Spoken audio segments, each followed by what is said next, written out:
Hello and welcome to Election Exchange. I'm Shereen Bhan and we're in conversation with the Secretary of the Department of Industry and Policy Promotion, Amitabh Kant. Mr. Kant, appreciate you joining us here on CNBC-TV18. The buzz in the capital is about what Narendra Modi is going to do to step up the engines of growth.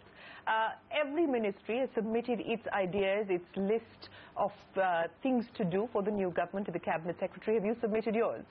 Well, I think all the ministries have submitted theirs. A number of key things need to be done. I think first and foremost is for the country to get the ease of doing business right, because we've made this country such a complex and such a cumbersome country for doing business that we need to crack on a number of fronts. Incidentally, we've slipped further as far as the ease of doing business index is concerned. It's part of every party's manifesto, not just this time around, but it has been for several years. Every government has talked about it, yet we face this situation. Give me ideas that you have suggested, and perhaps we could see action on that front by the new government in terms of actual tangibles that will bring down the complexity of doing business in India. You know, you don't have to look abroad. Actually, a number of Indian states have done extremely well, and if you were to look across the Indian states, we got Accenture to do a study looking at a whole range of... The controversial Accenture study. Good practices across states. I'm glad that you didn't disown that report after what the former minister had to say. No, you can't disown good things which have been done by the states, irrespective of... the political dispensation. It doesn't matter at all, because a number of states have done very well. I mean, in some Gujarat did well, in others Maharashtra did well, in some others Karnataka did well. And if you were to look at the performance of these states, they haven't broken down acts, they haven't enacted new laws, but they just did business process re-engineering in a whole range of areas, including labor in Maharashtra, where the Labor Department did some remarkable work of putting all the different approvals, 156 approvals in one format, all online. You would get a response through mobile, SMSs, so on. So there's some But to be able to do that, you are going to have to get state governments on board, because at the end of the day, this is a state issue. Absolutely. So the central government, to my mind, needs to act as a great facilitator, as a great catalyst. The action is really in the states.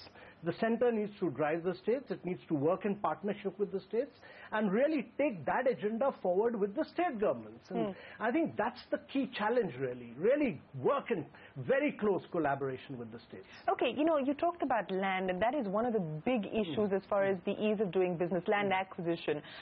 We've seen the Land Acquisition Act being passed by Parliament. You've raised several red flags. Industry has raised several red flags with regards to that act. What do you think can be done, and how easy is it going to be? Because you are going to have to go back to Parliament, aren't you? So, to my mind, you know, the Land Acquisition Act as enacted is highly complex. It's not merely anti-industry, it's completely anti-farmer. It will never allow the farmer to monetize his land. It's, you know, in fact, it's highly bureaucratic simply because of the social impact assessment chapter. But can you change it? So, changing is going to be very complex because of the nature of Raj Sabha in the immediate nature, but in the immediate time frame. So, to my mind, the best thing to do is really to use the provision of Section 254(2) of the Indian Constitution and allow the states, allow each Indian state to do what they feel like. Land is essentially a state subject. Allow them to make all necessary changes that they feel. You know, because land acquisition... On compensation, rehabilitation, everything. Allow the states to compete with each other. States have to drive India's growth. India's growth... You know, challenge, and Modi is pitching for this model of economic federalism. You know, Shereen, the challenge really is that you need to get back into 9-10% growth rates for the next 3 decades or more. You know, you just tamper around, you'll get a 1% more growth. I'm not talking about a 6 to 6.5% growth. I'm talking about getting into 10% growth. That's the challenge if you want to find employment for the next and create, you know, an ecosystem where you can create jobs, 100 million jobs every 5 years. What does your gut tell you? Do you believe that the Narendra Modi-led government, which enjoys a political mandate, we haven't seen this country in the last 30 years, do you believe in the first 100 days, he is going to crack the whip on some of these controversial things. On land acquisition, for instance, and make the changes that you are talking about. You need to have a long-term perspective. You need to have a vision for the long term, but you need to do a number of, tough, complicated, difficult things. And do it during the honeymoon period. Absolutely. Do them, crack them within the first 100 days. Because the first 100 days, there's so much of enthusiasm. There's so much of, people want this country to grow. People want this country to progress. And everybody will support you. People want the governance. This vote is for strong governance. This vote is for decisive leadership. And I think you need to crack that in the first 100 days. Okay, so I can see that one of your big recommendations is changes in the Land Acquisition Act, because that you believe will, in that sense, directly bring down the complexity of doing business in India. Well, let me just tell you that every single project, every single infrastructure project is today stuck up. Because of acquisition Absolutely. issues. Nothing is moving. Simply because including the industrial corridors that are... Simply because you've created an act where it is going to take you 5.5 years to get your social impact assessment. Is this the single biggest thing that you would like the Narendra Modi government to focus on? Well, I want the government to focus on a range of issues. But is this the single biggest thing you believe? This is one. I think you need to get a whole range of liberalization and very obsolete, archaic labor laws as well. You can't work in a country with 156 labor laws.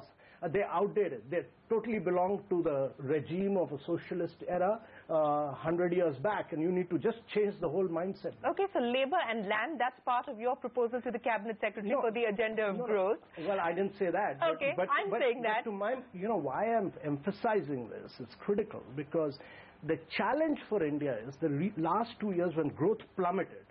The growth plummeted because manufacturing plummeted. Yeah.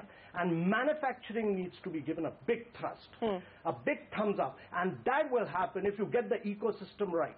So, we keep talking about manufacturing and the share of manufacturing to GDP and so on and so forth. Everyone talks about the kind of SOPs that are needed to rev up the manufacturing sector. Do you believe that tax incentives is what is required at this point in time to actually crank the engines of growth within the manufacturing sector? Well, there are a couple of things. To my mind, the interest rates are very high in India. That's a consequence of a high inflation rate. But we need to very seriously think about the development finance institutions.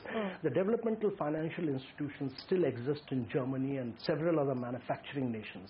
In India, each one of these DFIs, IDBI, ICICIs, they've all converted themselves into banks. Right. And I think we need to create a developmental financial institution just to give a thrust to manufacturing in India. That's one.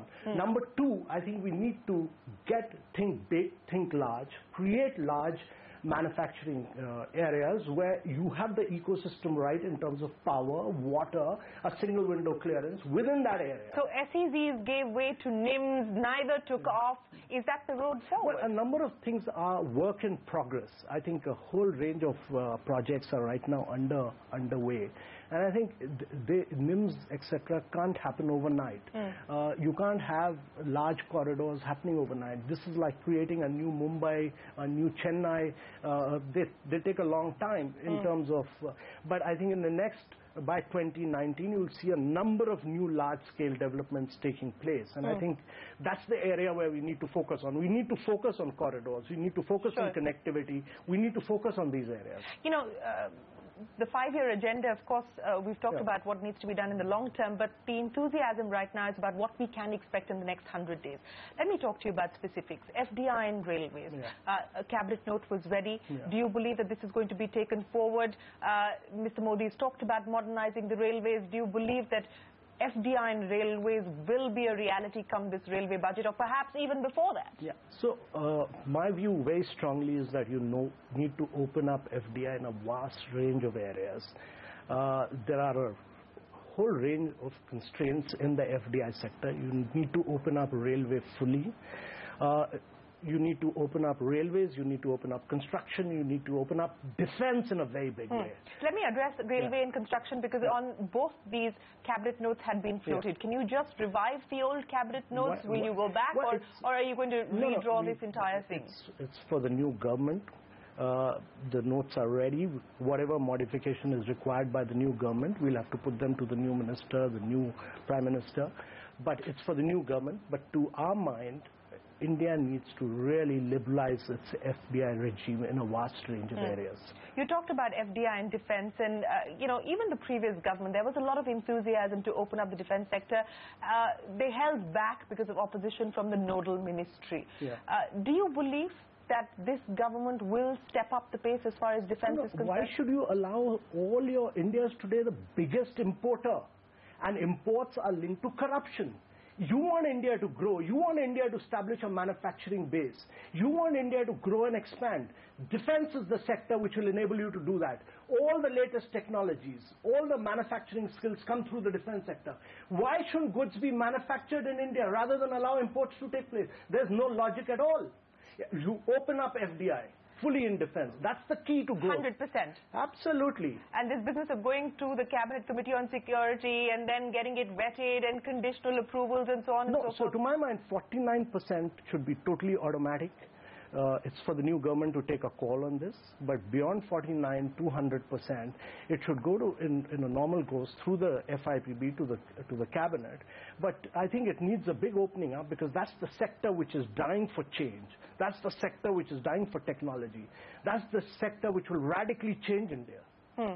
Since we're speaking about FDI, what about retail? The BJP in its manifesto has stated that they will do a U-turn as far as multi-brand retail is concerned. As part of your suggestions to the government, would you strongly oppose rescinding what the last government had done as far as multi-brand retail is concerned? Well, in my view, it's a political call which the new government has to take. But in my view, it's a very young policy. It's a very young policy. We've got to give it a far more longer period for trial. And to my mind, you, instead of rescinding the policy, you need to, there are a whole range of rules, whole range of conditionalities which have constrained this policy.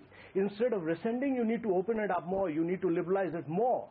And you need to... If they do rescind it, what kind of a signal is it going to send out to the world? Will everything that this government is hoping to achieve, boost investor confidence, bring in foreign direct investment, is all of that going to come undone if they do decide to push ahead with this? No, I don't want to comment on a decision which has to be politically taken by the new government. But to my mind, it's a very young policy which needs to be given a further trial. And to my mind, you need to open up the conditionalities, the rules, the regulations. There are many of them, too many of them, which are constraining this policy. That's an area where you need to create many more jobs in India and help the kirana stores and the shopkeepers of India to actually grow and expand through the multi-brand retail sector. While the BJP has opposed FDI and multi-brand retail, it's sort of been ambivalent as far as e-commerce is concerned. In fact, Mr. Modi told traders in Delhi not to be afraid of technology, to actually adopt technology. Today, we're seeing two of the country's largest e-tailers, Myntra and Flipkart, come together. Do you believe the time is now right for the government to open up FDI and e-commerce? Absolutely. I just had a meeting, and I was pleasantly surprised that each one of the e-commerce players, actually, they want the sector to be opened up. Each one of the sector, these are young players, and all of them actually are wanting to grow, expand, and they're facing a huge problem of liquidity. They want to expand in a far bigger way. They want increased amount of FDI flows or more investments into their projects. And I think we need to just open up e-commerce fully. There's the process of consultation has been underway for several months now. Do you believe this is going to happen? No, the process of consultation is over. I think it's time for action. It's time for decision making. We'll put this up before the new government. It's for the new government to take a call.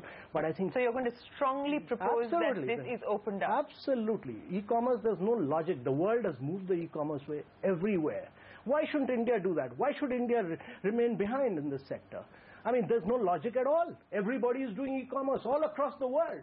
The whole world has grown on e-commerce, and you want to keep India backward? No logic.